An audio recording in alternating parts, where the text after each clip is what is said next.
بسم اللہ الرحمن الرحیم۔ السلام علیکم۔ آج تاریخ ہے 14 جون سن 2021 بروز سمار۔ دنیا بھر کی خبروں کے ساتھ میں ہوں آفتاب احمد۔ اگر آپ بھی دنیا کے حالات و واقعات سے باخبر رہنا چاہتے ہیں تو اس ویڈیو کو آخر تک دیکھیے، ہمارے چینل کو سبسکرائب کر دیجیے اور ساتھ لگے گھنٹی کے نشان کو دبا دیجیے تاکہ آپ دنیا کے حالات و واقعات سے لمحہ بلمحہ باخبر رہ سکیں۔ آئیے شامل کرتے ہیں آج کی پہلی خبر۔ چین کے بیلٹ اینڈ روڈ منصوبے کے مقابلے میں G7 کا گلوبل انفراسٹرکچر پلان تیار۔ 7 امیر ممالک پر مشتمل گروپ G7 نے چین کے بیلٹ اینڈ روڈ منصوبے کے جواب میں گلوبل انفراسٹرکچر پلان بنایا ہے۔ راؤٹرز کے مطابق امریکی صدر جو بائیڈن کی انتظامیہ کے سینئر اہلکار کا کہنا تھا کہ امریکہ G7 کے دوسرے قائدین پر زور دے گا کہ وہ چین میں زبردستی مشق لے جانے کے خلاف سخت ایکشن لیں۔ ان کا یہ بھی کہنا تھا کہ یہ صرف چین کا سامنا کرنے سے متعلق نہیں ہے بلکہ اب تک ہم نے کچھ ایسے متبادل نہیں کیا جو ہماری اقتدار، معیار اور کاروبار کے انداز کو ظاہر کرے۔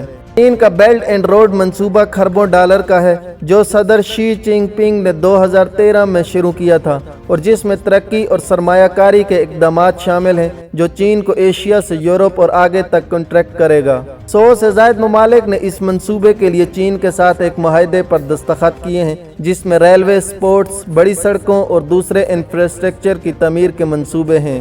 اعداد و شمار کے مطابق پچھلے سال کے وسط تک 3.7 کھرب ڈالر کے 2600 سے زائد منصوبے اس پروگرام میں شامل ہوئے۔ حالانکہ چینی وزیر خارجہ نے کہا تھا کہ کرونا وبا کی وجہ سے 20% منصوبے بری طرح متاثر ہوئے ہیں۔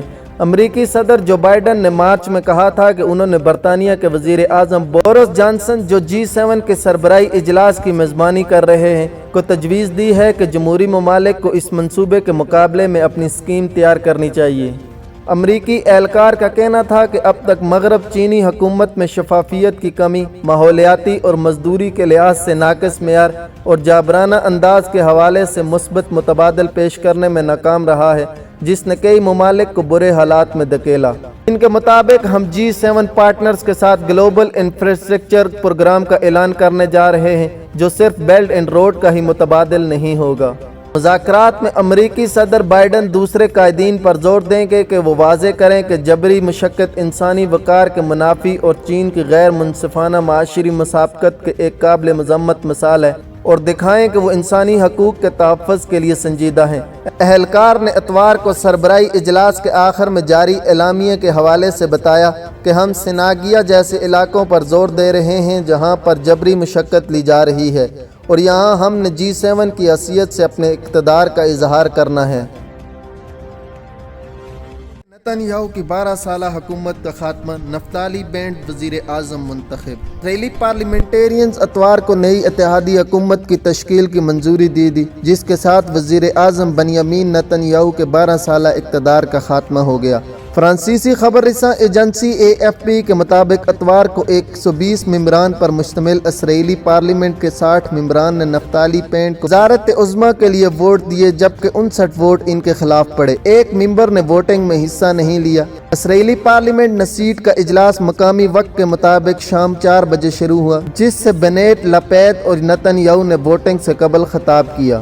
دائیں بازو کے یہودی قوم پرست نفتالی بینٹ 2 سال کے لیے وزیر اعظم رہیں گے جس کے بعد حکومتی اتحاد کے معمار یائر لپید وزیر اعظم بن جائیں گے۔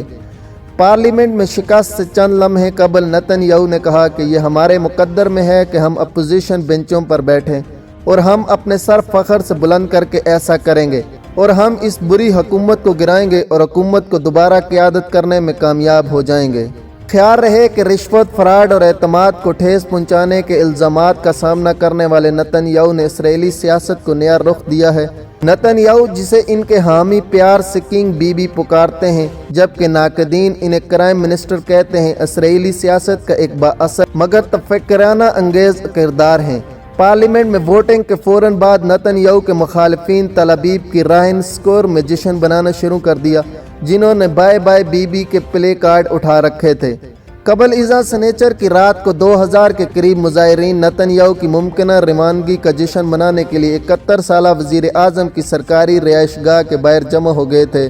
مظاہرین میں شریک اوفر وبنسکی نامی شخص نے بتایا تھا کہ ہمارے لیے یہ ایک بڑی رات ہے اور کل بھی ایک بڑا دن ہوگا، میں تقریباً رونے والا ہوں، ہم نتن یاہو کی روانگی اس لیے پرامن طریقے سے لڑے ہیں اور اب وہ دن آ گیا ہے۔ یاد رہے کہ نتن یاہو کو حسب اختلاف کی 8 جماعتوں کے درمیان نئی حکومت تشکیل دینے کا معاہدہ طے پایا تھا۔ معاہدے کے تحت یائر لپید اور ان کے اتحادی نفتالی بینٹ وزارت عظمیٰ کے عہدے پر باری باری 2 سال کی مدت کے لیے فائز رہیں گے۔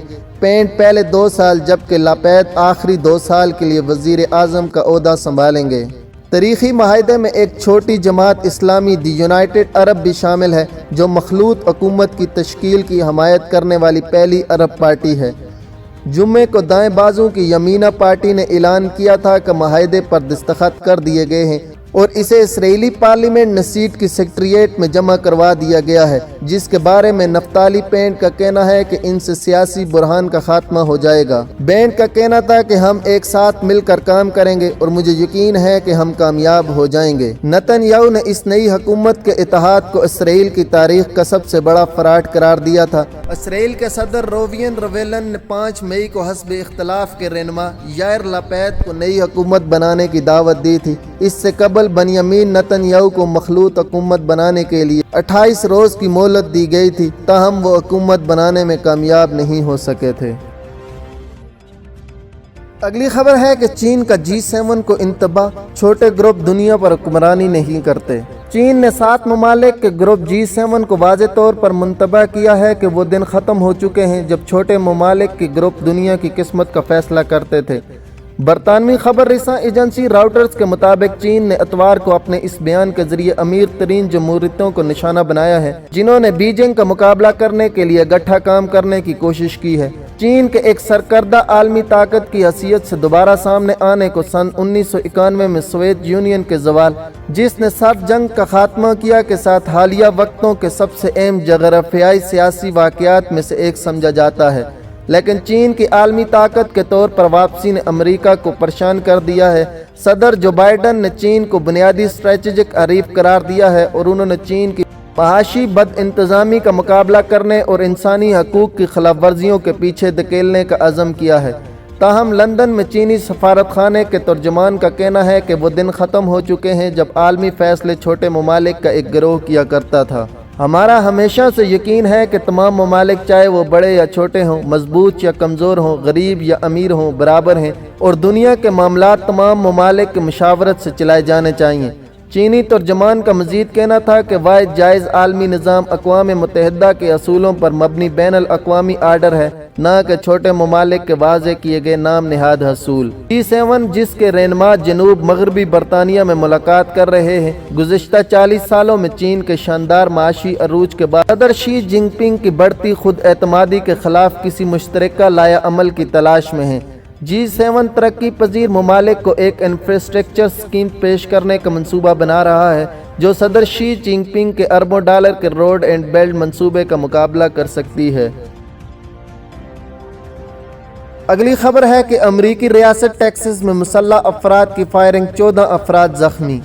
امریکی ریاست ٹیکساس کے معروف شہر آسٹن میں 2 مسلح افراد کے ایک دوسرے پر فائرنگ کے تبادلے کے دوران 14 افراد زخمی ہو گئے۔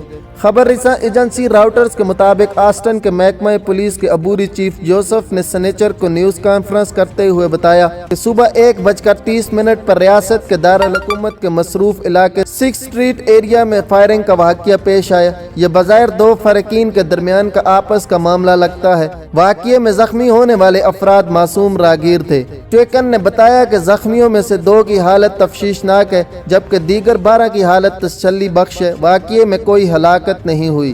آسٹن پولیس ڈپارٹمنٹ کی جانب سے سنیچر کی شام کو جاری بیان میں بتایا گیا کہ ملزمان میں سے ایک کو ٹاسک فورس کی مدد سے گرفتار کر لیا گیا ہے جبکہ دوسرے کی گرفتاری کے لیے تلاش جاری ہے۔